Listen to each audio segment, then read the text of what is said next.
ಶಕ್ತಿ ಯೋಜನೆಯಲ್ಲಿ KSRTC BMTC ಬಸ್ನಲ್ಲಿ ಉಚಿತವಾಗಿ ಪ್ರಯಾಣಿಸುವ ಮಹಿಳೆಯರಿಗೆ ರಾಜ್ಯ ಸರ್ಕಾರ ಬಿಗ್ ಶಾಕ್ ಅನ್ನು ಕೊಟ್ಟಿದ್ದಾರೆ. ಹೌದು, ಇನ್ನು ಮುಂದೆ ಉಚಿತ ಬಸ್ ಪ್ರಯಾಣಕ್ಕೆ ಇನ್ನು ಮುಂದೆ ಆಧಾರ್ ಕಾರ್ಡ್ ಬೇಕಾಗಿಲ್ಲ, ಈ ಸ್ಮಾರ್ಟ್ ಕಾರ್ಡ್ ಕಡ್ಡಾಯವಾಗಲಿದೆ ಎಂದು ಸಿಎಂ ಡಿಕೆ ಶಿವಕುಮಾರ್ ಅವರು ಘೋಷಣೆ ಮಾಡಿದ್ದಾರೆ. ಹೌದು ಸ್ನೇಹಿತರೆ, ರಾಜ್ಯ ಸರ್ಕಾರದ ಮಹತ್ವಾಕಾಂಕ್ಷಿ ಗ್ಯಾರಂಟಿ ಸ್ಕೀಮ್ ಅಲ್ಲಿ ಒಂದಾದ ಶಕ್ತಿ ಯೋಜನೆ ಬಗ್ಗೆ ದೊಡ್ಡ ಅಪ್ಡೇಟ್ ಹೊರಬಿದ್ದಿದೆ. ಹೌದು, ಇನ್ನು ಮುಂದೆ ಸರ್ಕಾರಿ ಬಸ್ಗಳಲ್ಲಿ ಬಿಎಂಟಿಸಿ ಕೆಎಸ್ಆರ್ಟಿಸಿ ಬಸ್ನಲ್ಲಿ ಉಚಿತವಾಗಿ ಪ್ರಯಾಣಿಸಲು ಕೇವಲ ಆಧಾರ್ ಕಾರ್ಡ್ ಇದ್ರೆ ಸಾಕಾಗುವುದಿಲ್ಲ, ರಾಜ್ಯ ಸರ್ಕಾರ ನೀಡುವ ಸ್ಮಾರ್ಟ್ ಕಾರ್ಡ್ ಹೊಂದಿರುವುದು ಕಡ್ಡಾಯ ಎಂದು ಸಿಎಂ ಡಿಕೆ ಶಿವಕುಮಾರ್ ಅವರು ಮಾಹಿತಿ ಕೊಟ್ಟಿದ್ದಾರೆ. ಹೌದು, ಈ ಹೊಸ ನಿಯಮದ ಪ್ರಮುಖ ಉದ್ದೇಶ ಏನಪ್ಪಾ ಅಂದ್ರೆ ಶಕ್ತಿ ಯೋಜನೆಯ ದುರ್ಬಳಕೆಗೆ ಬ್ರೇಕ್ ಹಾಕುವುದಾಗಿದೆ.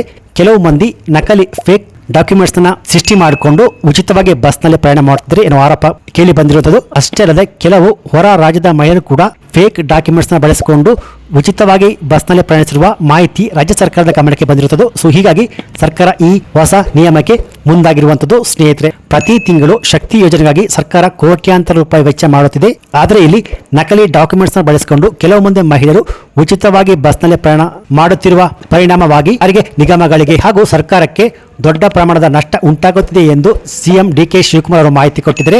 ಸೊ ಇದೇ ಕಾರಣಕ್ಕಾಗಿ ಇನ್ನು ಮುಂದೆ ರಾಜ್ಯದ ಮಹಿಳೆಯರಿಗೆ ಶಕ್ತಿ ಯೋಜನೆ ಮಹಿಳೆಯರಿಗೆ ವಿಶೇಷಿತ ಸ್ಮಾರ್ಟ್ ಕಾರ್ಡ್ ಅನ್ನು ವಿತರಿಸಲು ಸರ್ಕಾರ ಮುಂದಾಗಿದೆ ಎಂದು ಮುಖ್ಯಮಂತ್ರಿ ಸಿಎಂ ಡಿಕೆ ಶಿವಕುಮಾರ್ ಅವರು ಮಾಹಿತಿ ಕೊಟ್ಟಿದ್ದಾರೆ. ಸ್ನೇಹಿತರೆ, ಸೊ ಹಾಗಾದ್ರೆ ಈ ಸ್ಮಾರ್ಟ್ ಕಾರ್ಡ್ ಪಡೆಯಲು ಯಾವ ಡಾಕ್ಯುಮೆಂಟ್ಸ್ಗಳು ಬೇಕು ಅಂದ್ರೆ ಸ್ನೇಹಿತರೆ, ಅರ್ಹ ಮಹಿಳೆಯರು ತಮ್ಮ ಆಧಾರ್ ಕಾರ್ಡ್ ಮತ್ತು ವೋಟರ್ ಐಡಿ ಇದ್ರೆ ಸಾಕು ಈ ಸ್ಮಾರ್ಟ್ ಕಾರ್ಡ್ಗೆ ಅಪ್ಲೈ ಮಾಡಬಹುದು.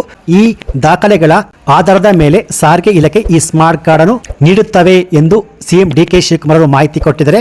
ಹಾಗೆಯೇ ಈ ಕಾರ್ಡ್ನಲ್ಲಿ ಮಹಿಳೆಯ ಹೆಸರು, ಫೋಟೋ, ಆಧಾರ್ ಸಂಖ್ಯೆ ಮತ್ತು ಸಂಪೂರ್ಣ ವಿಳಾಸ ಈ ಸ್ಮಾರ್ಟ್ ಕಾರ್ಡ್ ನಲ್ಲಿ ಎಂಟ್ರಿ ಆಗಿರುತ್ತೆ. ರಾಜ್ಯ ಸರ್ಕಾರ ಒಟ್ಟು 3 ಕೋಟಿ ಸ್ಮಾರ್ಟ್ ಕಾರ್ಡ್ ಅನ್ನು ವಿತರಿಸಲು ಗುರಿ ಹೊಂದಿದೆ ಎಂದು ಮುಖ್ಯಮಂತ್ರಿ ಮಾಹಿತಿ ಕೊಟ್ಟಿದ್ದಾರೆ. ಮೊದಲ ಹಂತದಲ್ಲಿ ಬೆಂಗಳೂರು ಜಿಲ್ಲೆಯಲ್ಲಿ ಈ ಸ್ಮಾರ್ಟ್ ಕಾರ್ಡ್ ಆರಂಭವಾಗಲಿದೆ, ಜಾರಿಯಾಗಲಿದೆ. ಬಿಎಂಟಿಸಿ ವ್ಯಾಪ್ತಿಯಲ್ಲಿ ಮಾತ್ರ ಈ ಸ್ಮಾರ್ಟ್ ಕಾರ್ಡ್ ವಿತರಣೆ ಆಗಲಿದ್ದು, ನಂತರ ರಾಜ್ಯದ ಉಳಿದ ಸಾರಿಗೆ ಬಸ್ಗಳಿಗೂ ಈ ಸ್ಮಾರ್ಟ್ ಕಾರ್ಡ್ ಅನ್ನು ಹಂಚಿಕೆ ಮಾಡುತ್ತೇವೆ ಎಂದು ಮಾಹಿತಿ ಬಂದಿರುವಂತದ್ದು. ಸ್ನೇಹಿತರೆ, ಸೊ ಈ ಸ್ಮಾರ್ಟ್ ಕಾರ್ಡ್ಗೆ ಅಪ್ಲೈ ಮಾಡೋದು ಎಲ್ಲಿ ಅಂದ್ರೆ ಸ್ನೇಹಿತರೆ, ಈ ಸ್ಮಾರ್ಟ್ ಕಾರ್ಡ್ಗೆ ಅರ್ಜಿ ಸಲ್ಲಿಸಲು ಬೆಂಗಳೂರು 1, ಕರ್ನಾಟಕ 1, ಬಾಪೂಜಿ ಸೇವೆ ಕೇಂದ್ರ ಅಲ್ಲೋಗ್ಬಿಟ್ಟು ಅಥವಾ ಸೈಬರ್ ಸೆಂಟರ್ ಅಲ್ಲೋಗ್ಬಿಟ್ಟು ಆನ್ಲೈನ್ ಮೂಲಕ ಅಪ್ಲೈ ಮಾಡಬಹುದು. ಸೊ ಮುಂದಿನ ದಿನಗಳಲ್ಲಿ ರಾಜ್ಯದ ಎಲ್ಲ ಕೆಎಸ್ಆರ್ಟಿಸಿ ಬಸ್ ನಿಲ್ದಾಣಗಳಲ್ಲಿ ವಿಶೇಷ ಕೌಂಟರ್ಗಳನ್ನು ಯೋಜನೆ ಇದೆ ಎಂದು ಮಾಹಿತಿ ಬಂದಿರುತ್ತದೆ.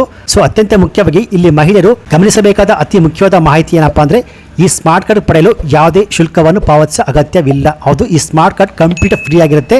ಇಲ್ಲಿ ಈ ಸ್ಮಾರ್ಟ್ ಕಾರ್ಡ್ ಪಡೆಯಲು ಮಹಿಳೆಯರು ಯಾವುದೇ ದುಡ್ಡನ್ನು ಪೇ ಮಾಡುವ ಅಗತ್ಯವಿಲ್ಲ. ಕರ್ನಾಟಕ ರಾಜ್ಯದ ಅರ್ಹ ಮಹಿಳೆಯರು ಈ ಸ್ಕೀಮ್ನ ಲಾಭ ಪಡೆಯಬಹುದು ಎಂದು ಸಿಎಂ ಡಿಕೆ ಶಿವಕುಮಾರ್ ಮಾಹಿತಿ ಕೊಟ್ಟಿದ್ದಾರೆ. ಸ್ನೇಹಿತರೆ,